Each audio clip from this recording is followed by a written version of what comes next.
Hello guys, welcome back to my channel Basir Ahmad recipe চ্যানেলে আপনাদের অনেক অনেক স্বাগতম। তো পৌষ মাসের শেষ পিঠে পরবের দিনের পিঠে পরব না হলে মানায় না, সেই জন্য আজকে আমি একটা পিঠে আপনাদের সঙ্গে শেয়ার করব। পিঠেটার নাম হচ্ছে সরু চাকলি পিঠে। তো এই পৌষ মাসে বিভিন্ন ধরনের পিঠে হয়ে থাকে, তার মধ্যে একটা পিঠে হচ্ছে সরু চাকলি পিঠে। তো এটা কিভাবে বানাচ্ছি আর কি কি উপকরণ নিয়েছি সমস্ত কিছু আপনাদেরকে দেখাবো। আপনারা ভিডিওটি না স্কিপ করে পুরোটা দেখতে থাকুন। তো প্রথমে আমি যে কাজটা করেছি সেটা হচ্ছে 200 গ্রাম পরিমাণ কলাইয়ের ডাল, মাসকলাইয়ের ডাল নিয়ে রাত্রে ভিজিয়ে রেখেছিলাম। তো ভিজিয়ে রাখা ডালটা আমরা সকালে মিক্সিতে ভালো করে এটাকে বেটে নিয়েছি। তো বেটে এটি পাত্রের মধ্যে দিয়েছি। এবার 200 গ্রাম পরিমাণ ডাল আমরা এর মধ্যে নিয়েছি, আর 200 গ্রাম পরিমাণ চালের গুঁড়ি আমরা এর মধ্যে মিক্স করেছি। এটা সমান সমান দিয়ে এবার স্বাদ অনুসারে নুন দিয়ে দিলাম। এবার ব্যাটারটাকে ভালো করে তৈরি করতে হবে, আর এই ব্যাটারটা যত ভালো তৈরি হবে তত ভালো সরু চাকলিটা হবে। তো ব্যাটারটা কীভাবে তৈরি করবেন, এইভাবে আস্তে আস্তে পানি দিয়ে ভালো করে এটাকে তৈরি করতে হবে। তো হাতে করে ঘুরিয়ে ঘুরিয়ে ভালো করে এটাকে মিক্স করে ব্যাটারটা তৈরি করতে হবে। ব্যাটারটা কাজই হচ্ছে মেন। ব্যাটার যদি ঠিক না হয় আপনাদের পিঠে হবে না। তো কীভাবে আমরা ব্যাটারটাকে বানাচ্ছি আপনারা দেখুন। আমরা পানি দিয়ে ওই পরিমাণ পাতলা করে নিয়েছি ব্যাটারটা। এই হাত দিয়ে তুললে একদম সট করে পড়ে যাবে, ঠিক এই পরিমাণ। খুব বেশি গাঢ়ও নয় আর খুব পাতলাও নয়। খুব বেশি গাঢ় করলে আবার যখন ওটাকে চালানো হবে তখন ওটা ঠিক মতন চালানো যাবে না বা ফুটে চলে আসবে। তো ওদিকে ব্যাটার রেডি। এবার আমরা গ্যাসের ওভেনের উপর কড়াই যায় তাওয়া চাপিয়ে দিয়েছিলাম।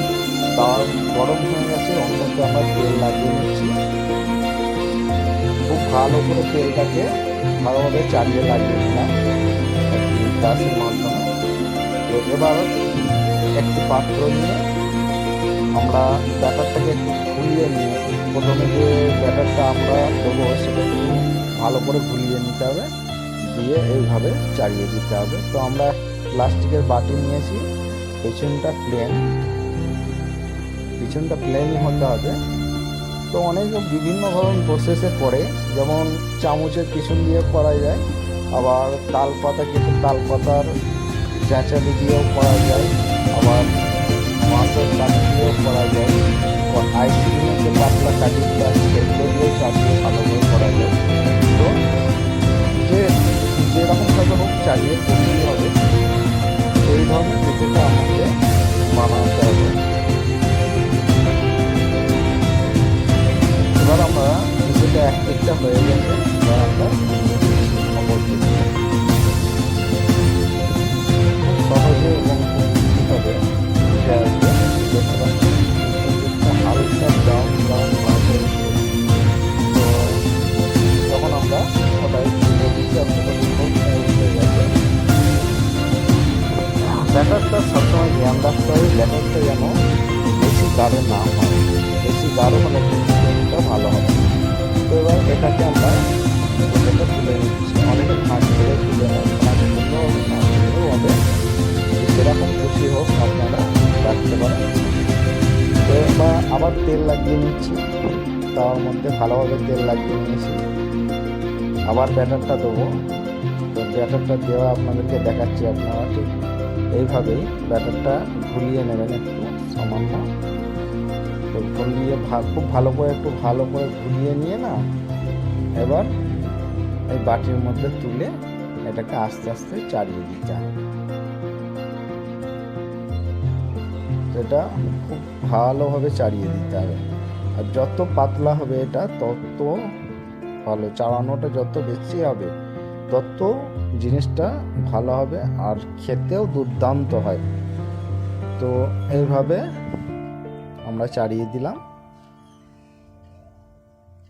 এবার আমরা অপেক্ষা করব, এক পিঠটা যে হয়ে যাবে তখন আমরা দ্বিতীয় অপর পিঠটা আবার ঘুরিয়ে দেবো।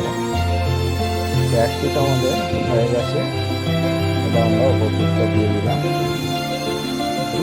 3 মিনিট মতন টাইম লাগে, বেশি টাইম লাগে না। এক পিঠ হতে 1 মিনিট থেকে 1.5 মিনিট মতন টাইম লাগবে, বেশি লাগবে না। 1 থেকে 1.5 মিনিট পর আমার অপর পিঠটা খুলে দিলাম। এক পিঠ হয়ে গেলে অপর পিঠটা হতে টাইম লাগে না, 8 মিনিটেই হয়ে যায়। হয়ে গেছে, এবার আমরা এটাকে তুলে নিচ্ছি। তো আবার দেখাচ্ছি, আবার আমরা এর মধ্যে লাগিয়ে ভালোভাবে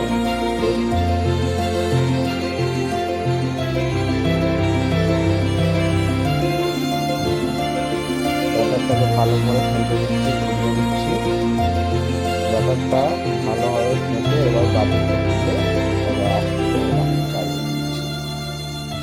আর ব্যাটারটা যত কম হয়ে আসবে তত কিন্তু একটু টাইট ভাব হবে, আর হালকা হালকা পানি দিতে হবে, আর নাহলে কিন্তু ঠিক মতন হবে না।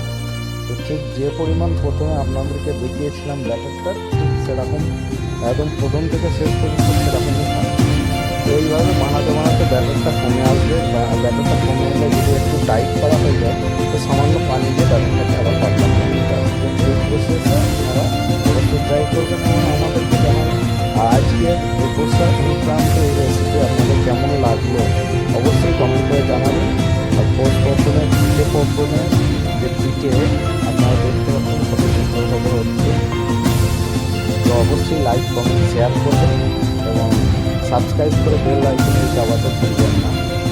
তো বেল আইকন না দাবালে সমস্ত রেসিপির নোটিফিকেশন আপনাদের কাছে যাবে না।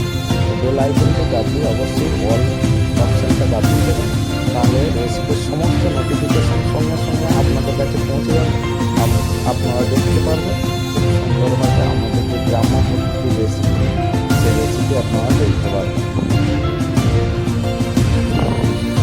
তো আমাদের রেডি হয়ে গেছে, এবার আমরা এক পাত্রের মধ্যে সমস্ত পিঠেগুলোকে তুলে নিয়েছি। দেখতে পাচ্ছেন কত সুন্দর হয়েছে, একদম পাতলা ফাইন, খুব সুন্দর। তো আরও ভালো করে আপনাদেরকে দেখাচ্ছি। এবার এগুলো আমরা সার্ভ করে নেবো, সাথে থাকবে ছোলা গুড় বা খেজুর গুড়। আর সরু চিকলি পিঠেটা থেকেও খুব সুন্দর একটা স্মেল আসছে কলাইয়ের। আর দ্বিতীয় কথা হচ্ছে যে গুড়টা নিয়েছি, সে গুড়টারও একটা স্মেল দারুণ আসছে। তো আমি সামলাতে পারছি না, আমি চালু করে দিচ্ছি খেতে। তো আপনারা অবশ্যই বানিয়ে ট্রাই করবেন এবং যদি আমাদের এই রেসিপি ভালো লেগে থাকে অবশ্যই লাইক কমেন্ট শেয়ার করবেন এবং সাবস্ক্রাইব করে বেল আইকনটি দাবাতে ভুলবেন না। তো আজ এ পর্যন্তই, আবার আপনাদের সঙ্গে দেখা হবে নেক্সট ভিডিওতে নতুন রেসিপি নিয়ে।